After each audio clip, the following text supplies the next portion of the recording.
নমস্কার দর্শক বন্ধুরা, welcome to Bong football info.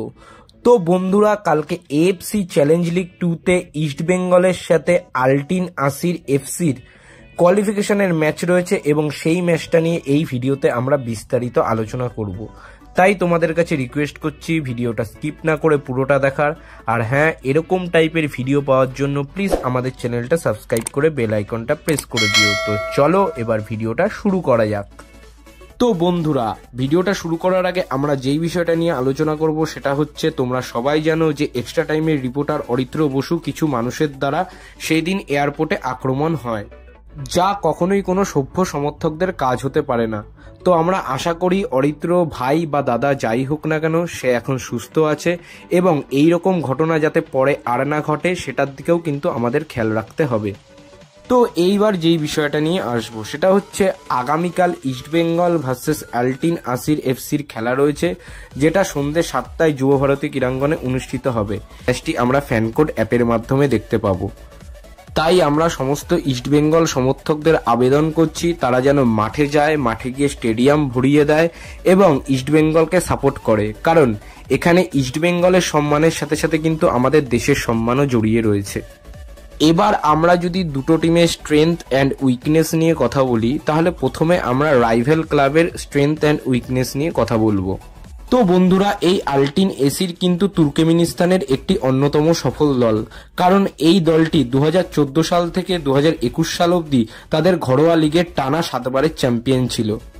এছাড়াও 2022-23 মরশুম ও 2023-24 মরশুমে তারা কিন্তু লিগ টেবিলের রানার্স আপ হয়ে টুর্নামেন্ট শেষ করেছিল।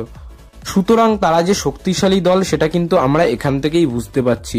এছাড়াও আরেকটা ইন্টারেস্টিং বিষয় হচ্ছে, 2018 সালে এএফসি কাপের ম্যাচে এই দলটাই কিন্তু কার্লোস কোয়াদ্রাতের বেঙ্গালুরু এফসির সাথে ম্যাচ খেলেছিল। সেখানে দুটো লিগেই কিন্তু কার্লোস কোয়াদ্রাতের বেঙ্গালুরু এফসিকে এই দলটা হারিয়ে দিয়েছিল। তখনও কিন্তু একই কোচ ছিল এই দলটার। সুতরাং কার্লোস কোয়াদ্রাতের কাছেও কিন্তু সুযোগ রয়েছে এই দলটার থেকে বদলা নেওয়ার ও এই কোচের কাছ থেকে বদলা নেওয়ার। এছাড়াও এই দলটা নিয়মিত এএফসি কাপের টুর্নামেন্ট খেলছে, সেটা কিন্তু এই দলটার কাছে অ্যাডভান্টেজ। আর ইস্টবেঙ্গল প্রায় 9 বছর পর এএফসি কাপের কোনো টুর্নামেন্ট খেলতে আসছে, সুতরাং এই দিকটাও কিন্তু এই দলটার কাছে একটা বড় অ্যাডভান্টেজ। এবার যদি আমরা ইস্টবেঙ্গলের অ্যাডভান্টেজের কথা বলি, তাহলে ইস্টবেঙ্গল কিন্তু এই সিজনে দুটো অফিসিয়াল ম্যাচ খেলে ফেলেছে ডুরান্ড কাপে এবং দুটো ম্যাচেই তারা ভালো পারফরমেন্স করেছে।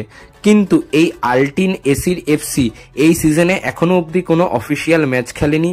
তারা ইস্টবেঙ্গলের বিরুদ্ধেই তাদের প্রথম অফিসিয়াল ম্যাচ খেলতে নামবে এই সিজনে। সুতরাং এই অ্যাডভান্টেজটাকে কিন্তু ইস্টবেঙ্গলকে কাজে লাগাতে হবে। এবং এই দলটি তাদের লাস্ট কোনো অফিসিয়াল ম্যাচ খেলেছিল মে মাসে। তো সেই বিষয়টা ইস্টবেঙ্গল কাজে লাগাতে পারে কিনা সেটা আমরা কালকের ম্যাচেই দেখতে পাবো। তবে ইস্টবেঙ্গলের ডিসঅ্যাডভান্টেজ হচ্ছে এই দলটা ফিজিক্যালি অনেকটাই স্ট্রং। সুতরাং সেট পিস বা কর্নারের ক্ষেত্রে ইস্টবেঙ্গলের ডিফেন্সকে অনেকটা সাবধানভাবে থাকতে হবে এবং ইস্টবেঙ্গলের ডিফেন্স এখনো অতটাও কম্প্যাক্টনেসে আসতে পারেনি, সেটা আমরা গত ডুরান্ডের ম্যাচ দুটোতেই কিন্তু দেখতে পেরেছি। সুতরাং আমার মতে ইস্টবেঙ্গলের ডিফেন্সই কিন্তু ইস্টবেঙ্গলের কাছে সবথেকে বড় ডিসঅ্যাডভান্টেজ এই ম্যাচে।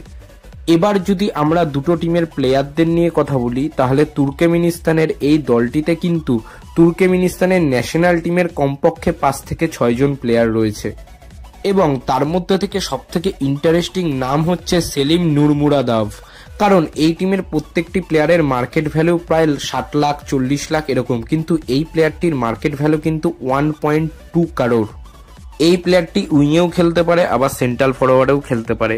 এছাড়াও এই প্লেয়ারটার এএফসি কাপে প্রায় 25 থেকে 26টা ম্যাচ খেলার এক্সপিরিয়েন্স রয়েছে এবং লাস্ট এএফসি কাপে এই প্লেয়ারটা 2টো গোল করেছিল এবং ম্যাচগুলোতে যথেষ্ট পারফরমেন্স করেছিল।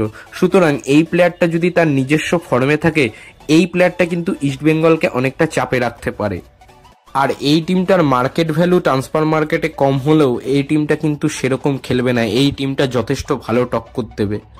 এবার যদি আমরা ইস্টবেঙ্গলের প্লেয়ারদের কথায় আসি, তাহলে ইস্টবেঙ্গলে আমরা সবাই চাই ডায়মন্ড টাকস খেলুক এবং জিকসান সিং স্টার্ট করুক। এছাড়াও যেটা বলতে হবে সেটা হচ্ছে, ইস্টবেঙ্গলের খেলাটা কিন্তু নির্ভর করবে সাউল কেসপো আর তালাল, তারা দুজন কতটা ভালো ফর্মে রয়েছে সেটার উপর। এই ম্যাচে যদি তারা দুজন নিজেদের খেলাটা খেলতে পারে, তাহলে ইস্টবেঙ্গল কিন্তু এই ম্যাচে জয় পেলেও জয় পেতে পারে। আর ক্লেটন সিলভার উপরও আমাদের নজর থাকবে, কারণ কোচ কার্লোস কুয়াদ্রাত ক্লেটনকে প্রথম থেকেই খেলাবে নাকি তাকে সেকেন্ড হাফের কিছুক্ষণ পর নামাবে, সেটা কিন্তু আমাদের একটা দেখার বিষয় হবে এই ম্যাচে। এছাড়াও দুজন প্লেয়ারকে একটু বাড়তি দায়িত্ব নিয়ে খেলতে হবে, তারা হচ্ছে মার্ক জোথান পুইয়া ও মোহাম্মদ রাকিব। কারণ ডুরান্ড কাপের প্রথম ম্যাচে মার্ক জোথান পুইয়া ও ডুরান্ড কাপের দ্বিতীয় ম্যাচে মোহাম্মদ রাকিবের ভুল থেকেই ইস্টবেঙ্গল গোল খেয়ে বসেছিল। এই সব ম্যাচে এই সমস্ত ভুলগুলো কিন্তু ক্ষমার অযোগ্য থাকবে, তাই আমরা চাইব তারা যেন তাদের ডিফেন্সিভ ডিউটিটা ভালো মতোভাবে পালন করে এই ম্যাচে। তার সাথে সাথে লালচুংডুঙ্গা ও হিজাজি মাহের এই দুজনকেও কিন্তু ভালো মতো দায়িত্ব নিয়ে খেলতে হবে। এবং সবশেষে যেই কথাটা বলবো, আমরা চাইবো কার্লোস কুয়াদ্রাত যেন অপোনেন্টকে কমা না ভাবে, অপোনেন্টকে স্ট্রং অপোনেন্ট ভেবেই যেন টিমটা গড়ে এবং ম্যাচটা ইস্টবেঙ্গল জিতে এফসি কাপ চ্যালেঞ্জ লিগের মূল পর্বে চলে যায়। তো বন্ধুরা, এই বলেই আজকের ভিডিওটা শেষ করছি। ভিডিওটা ভালো লাগলে লাইক করে দাও, শেয়ার করে দাও। আর কালকের ম্যাচ নিয়ে তোমাদের কার কার কি বক্তব্য এবং কালকের ম্যাচে ইস্টবেঙ্গলের প্লেইং 11 কেমন হতে পারে সেটা তোমরা কমেন্টে জানাতে পারো। আর সবশেষে একটা কথাই বলবো, দেশ ও বিদেশের ফুটবলের নানা রকম আপডেট ও অ্যানালাইসিস পাওয়ার জন্য আমাদের চ্যানেলটা সাবস্ক্রাইব করে বেল আইকনটা প্রেস করে দিও। তো চলো আজকের মতো টাটা, বাই।